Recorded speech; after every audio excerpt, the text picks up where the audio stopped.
நாமக்கல் மாவட்டம் வாழவந்தி கிராமத்தில் குழந்தை திருமணம் செய்து வைக்கப்பட்ட சிறுமி கொலை செய்யப்பட்டது தொடர்பாக காவல்துறையினர் தொடர்ந்து விசாரணை நடத்தி வருகின்றனர்.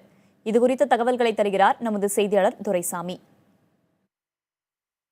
நாமக்கல் மாவட்டம் வலைப்பட்டி அடுத்த அக்ரஹாரம் வாழவந்தியைச் சேர்ந்த முன்னாள் ஊராட்சி மன்ற தலைவர் மகள் ஐஸ்வர்யா என்ற 17 வயது இளம்பெண் குழந்தை திருமணம் செய்து வைக்கப்பட்ட நிலையில் கடந்த 17ஆம் தேதி கொலை செய்யப்பட்டு எரிக்கப்பட்டார். இது தொடர்பாக எறும்புப்பட்டி காவல்துறையினர் வழக்கு பதிவு செய்து விசாரணை மேற்கொண்டதில் முதற்கட்ட விசாரணையில் அவர் மூத்த சகோதரர் சுபாஷ் சந்திரவை கைது செய்துள்ளதோடு மட்டுமல்ல அவர் தந்தையும் கைது செய்துள்ளனர். அதாவது சுபாஷ் சந்திர கொலை செய்துள்ளதாகவும் அந்த கொலையை மறைத்து குற்றத்திற்காக அவர் தந்தை ஆகிய இருவரை மட்டுமே கைது செய்துள்ளனர்.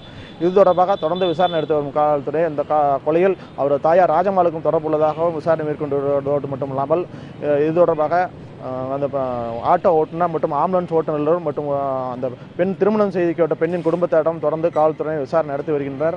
வேறு யாருக்காவது அந்த கொலையில் தொடர்புள்ளதாகவும் இந்த கொலை அந்த பெண் குழந்தை திருமணம் செய்ததை புகார் தெரிவித்து அடுத்து கொலை செய்யப்பட்டது காவல்துறை முதல்கட்ட விசாரணை தெரிய வருகிறது. தொடர்ந்து விசாரணை செய்து மேலும் தொடர்பில் பலரும் கைது செய்யப்படுவார் என்றும் காவல்துறை தரப்பில் தெரிவிக்கப்பட்டுள்ளது. புதிய தலைமுறைக்காக ஒளிப்பதிவாளர் ராஜ்குமாருடன் நாமக்கல்லிருந்து துரைசாமி.